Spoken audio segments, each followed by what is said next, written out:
Ang pulong sa Dios buhi og nagalihok nga gamanan. Labi bang mahait kaysa espada nga duhay sulab, umudulot ngadto sa kitagbuan sa kalagoy espiritu, sa mga lutahan o sa mga kauyukan o mutugkad sa mga una-una o katuyuan sa kasing-kasing. Ang tibuok nga kasulatan gipaginhawa sa Dios ug may kapuslanan alang sa pagpanudlo, alang sa pagpamadlong, alang sa pagpanulid, ug alang sa pagmatuto sa pagkamatarong aron ang tao sa Dios mamahingpit, masinangkapan alang sa tanang maayong buluhaton. Paningkamuti pagayo ang imong kaugalingon sa pagpakita sa tubangan sa Dios, ingon nga iyang nahimutan. Usa ka magtatrabaho nga dili kinahanglan magakaulaw, nga sa hustong paagi magapanudlo sa pulong sa kamatuoran. Diya sa Cebuano 9, versikulo 27, ang tanan kinahanglan mamatay sa makausa, ug tapos niya na hukman siya sa Dios. Diya usab sa Cebuano 9, versikulo 5, ibabaw sa sudlanan sa kasabutan, didto ang mga binuhat o kirubin. Sila mo'y timainlan sa presensya sa Dios. Gipandungan sa ilang mga pako ang dapit din adto pa sa ilua ang mga sala. Apan ining bahina, dili nato matagsa-tagsa pagsaysay ang tanan. Hebrehanon 10, versikulo 7, unya miingon ako, aniya ako, O Dios, aron pagtuman sa buot mong ipabuhat kanako, sumala sa naisulat, bahin kanako, diha sa libro sa balaod. Hebrehanon 10, kun 11, versikulo 6, walay makapahimuot sa Dios, kundi pinagi sa pagtuo. Kaya ang muduol sa Dios, kinahanglan gayud mo tuo nga adunay Dios o gantihan niya ang nangita kaniya. Sa dili pa kita magapadayon sa pagtuon sa pulong sa Dios niining adlaw, mao na may atong nandan nga gikinahanglan ang ato pagsusi sa atong tagsatag sa kakalag, ingon nga mga magtutuo atong susihon kung napabatay mga sala nga nahibilin diha kay kini mga salama sa una, salama sa dila, salama sa buhat, kini mahimo lamang babag sa atong pagabuhatong pagtuon sa pulong sa Diyos busa. Ibanduan kita diha sa 1 Juan 1:9 nga atong isugid ang tanan atong mga salang nabuhat ning adlaw. Diha sa Juan, kun 1 Juan 1:9, nagaingon kini, kung isugid ta nga itong mga sala, siya, ang Dios, kasaligan o makatarunganon sa iyang saad, nga mupasaylo gayod sa tanantang mga sala o magahinlo sa tanantang mga kalapasan. Busa, magandam ta, pinagi sa painomdom usab sa mga dili magtutuo, nga ang isyo inyong giatubang dili ang paghingalan o sugid sa inyong mga sala ngadto sa Dios nga amahan, kundi ang paggamit niya ng imong pahimuslan nga kagawasan sa pagpili na kay kabubuton. Gamita ka na sa pagtuo kang Ginoong Jesucristo, ingon nga imong manluluwas. Busa, magandam ta, pinagi sa hilom mga pagampo. Magampo ta.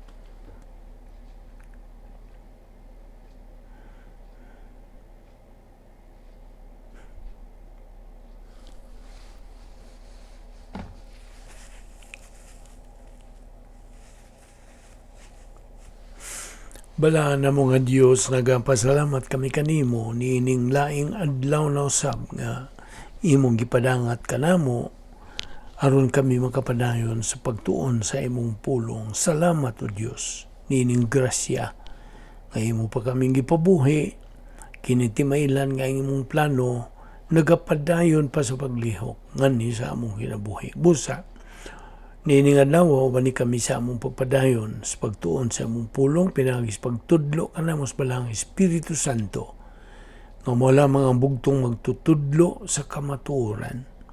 Tangtanga ang mga babaga niya sa muna-una aron kami makatutok lamang diya sa imong igat tudlo kanamo niining adlaw. Kining tanan among gipasalamatan sa ngalan ni Ginoong Hesukristo. Amen. Maayong adlaw sa tanan nato mga subscribers, mga higala, mga followers, ato mga igsuon diyan ni Kristo. Welcome. Niya tayo lain usab nga hilisgutan o topic nga giuluhan og creation account in the book of Genesis. Okay? So, di ta maglangan atong sugdan, ablihi ang imong Biblia diha sa Genesis, Kapitulo 1, versikulo 1. Genesis 1:1. Okay? Una sa tanan.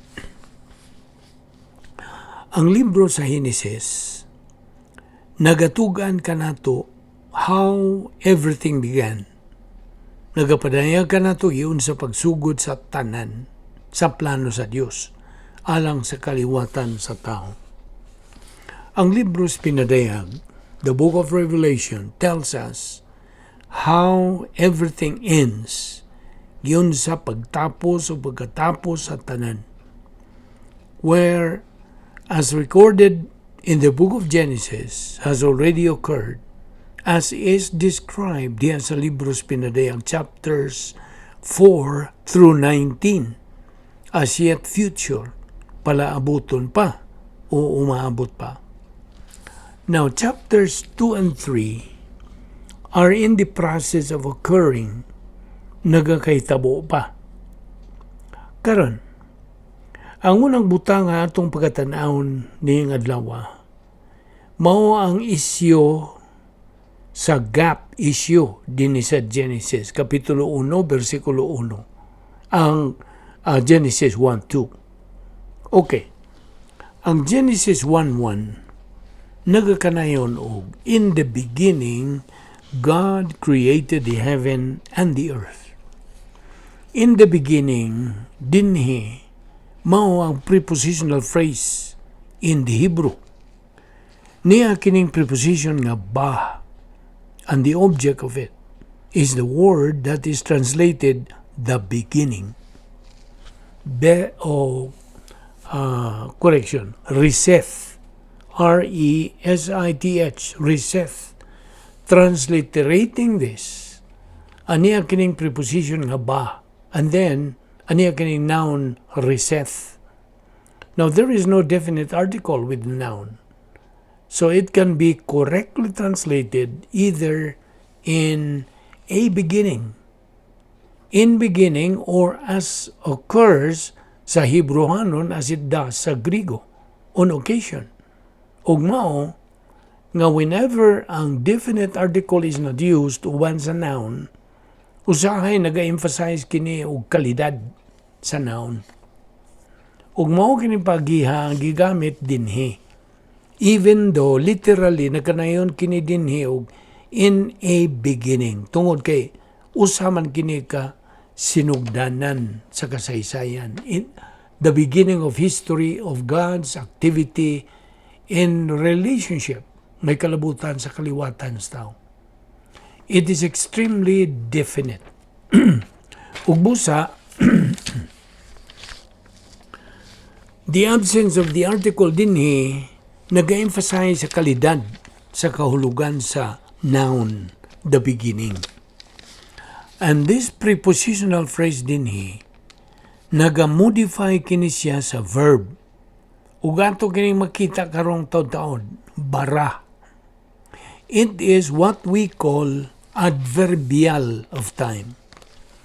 Abigod nimo, kining mga prepositional phrase sa kanunay in Hebrew ug Aramaic, ingon man sa Griego, are used, gigamit kini sila adverbially. modifying a verb o usa ka participle or usa ka infinitive.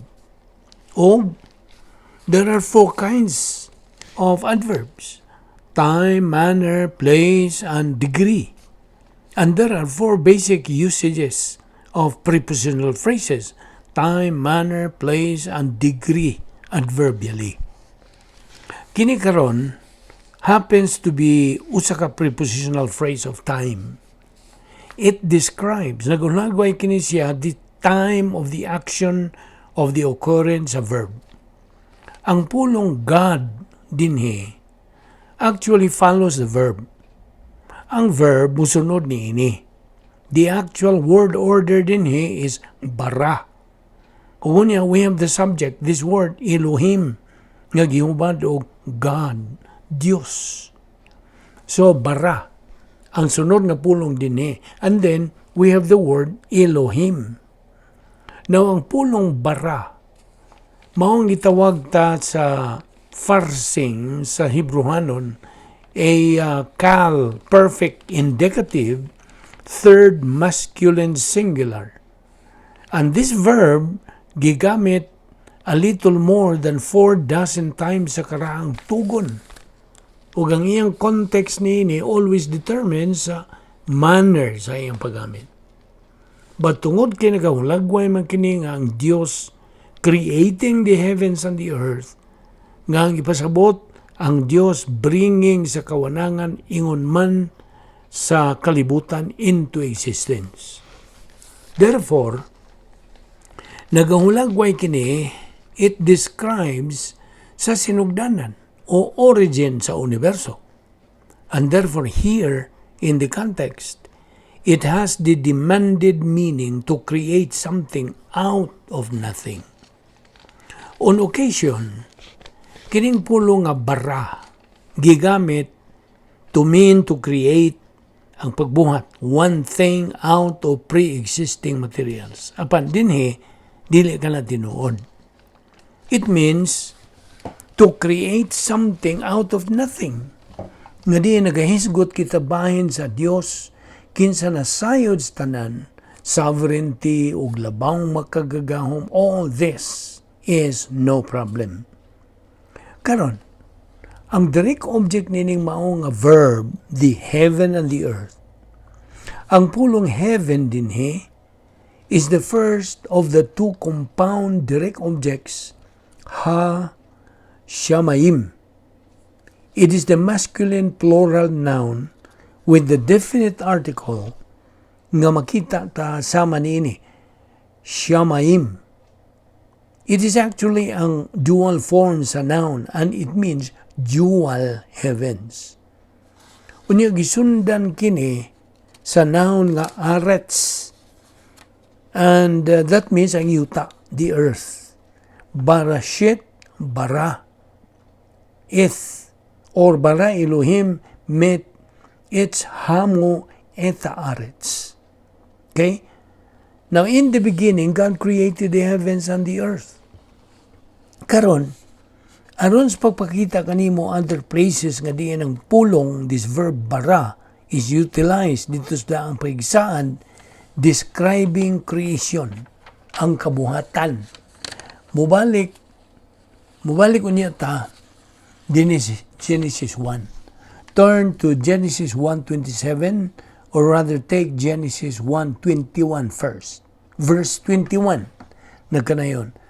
And God created great whales and every living creature that moveth, which the waters brought forth abundantly, and after their kind, and every winged fowl after his kind, and God saw that it was good. Now, ang pulong created dinhi, mao ang kal, imperfect, indicative, third masculine singular from the same verb bara. Then, diha sa versikulo 26, or rather verse 27, that says, So God created man in His own image. In the image of God, God created him, man, male and female. God created them. Sa unang higayon, the word create gigamit dinhi sa bersikulo 27. Okay, hulagwaya ang pulong bara. It is a cal, imperfect, indicative, third masculine singular. Ang Diyos, God, is the subject. The second time nga kining pulong nga gigamit sa taliwa sa bersikulo, in the image of God, He, God, created, it's a cal, perfect, indicative, third masculine singular, gikan sa maura gihapon nga verb bara. Ug sa ikatulong higayon, nga kini gigamit at the end of verse 27, male and female, He, God, created them. It's likewise a cal, perfect, indicative, third masculine singular. Diyan sa verse 21, atong nakita nga kini nagahisgot sa kabuhatan, creation of that. Kanang nanglangoy sa kadagatan, ang tanan diha sama sa mga isda o mammal life in the ocean, sa kalauran, ug ang tanan nga mga kalanggaman, everything that flies. Ug diya sa versikulo 27, gigamit kini sa makato, kay gayon, sa tuyo, sa pagulangway sa kabuhatan sa Dios, God's creation of the human race, sugod kangadan ug niiba. Ang versikulo 27 nagkanayon pag-usab. So God created man in His own image. Gibuhat sa Dios ang tao, sumala sa iyang dagway. That is, in God's image.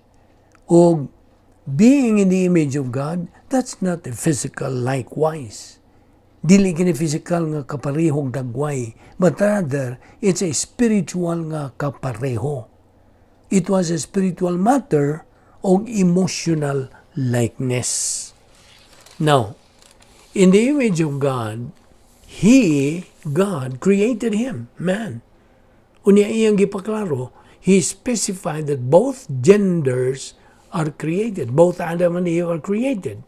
Gibuhat kini sila in this likeness or dagway sa Dios. Now, naay pagka-interesting din sa versikulo 27 as what is previously described. Gihulagway diha sa versikulo 26. Because verse 26 says, and God said, let us make man in our image, after our likeness, sama sa atong dagway.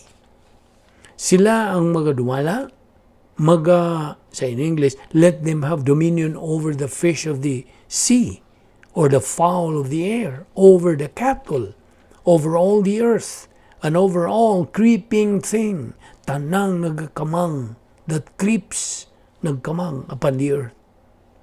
O ganiyang matawag ta o plurality of personalities. Nga girepresentar nga ni kanato, unas tanan in verse 6, ang Diyos nagkanayon, let us make man in our image. Now, kining pulong alang sa make, pagbuhat, usa kini kakal, imperfect, indicative, first, common, plural. Mao kini ginatawag og cohortative form sa verb. Apan ang verb nga gigamit dinhi mao ang verbo asa. Ug dili gani ka kinahanglang mahibaw Hebrew aron ka mahibaw nga those are two rather different verbs. Kining verb nga asa. Now, namutigdan nimo nga ang pulong nga bara, this has the consonants are written sa ibabaw ug ang mga vowels kasagaran ubos sa consonants in Hebrew. Occasionally, a vowel is written. Isuwat kini nila between taliwa sa consonants and sometimes ibabaw sa consonants. Apanay, excuse me, na a little thing nga gipakita dinhi. Nga ang itsura ni murag apostrophe is actually maong paagis pagsuhat sa aleph dinhi because it has no sign phonetic value sa Hebrew. And likewise, nasa tayo lain sa ubos nini Upon this time, ang apostrophe is turned toward the word.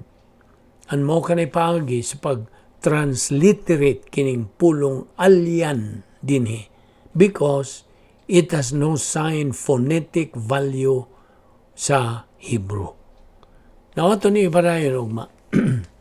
I hope sundon lang nimo ni aron makuha po gini mo ang unod nining maong hilisgutan nato about creation account in the book of Genesis. Now, sa una pa nimong pagpaminaw nining daghang mga grammar, tingali naglibog ka papan, sunod lang. Ayaw lag sipyat sa imong pagsunod nini aron maktuhog gini mo ang tanan nga unod nining atong ginesgutan. Taon-taon patang magahisgot bahin nini. Magampo ta. Amahan na mong langit nun, salamat sa imong grasya na among gipahimuslan nining adlaw. Uban ni kami sa among pagtuon bahin nini, lamdagi kami sa hinay-hinay. Among makatunan ang mga punto sa doktrina bahin ining imong kabuhatan. Salamat o Diyos ni ining grasya nga among gipahimuslan. Bible study through the YouTube. Kining tanan among gipasalamatan sa ngalan ni Ginoong Hesus Kristo. Amen.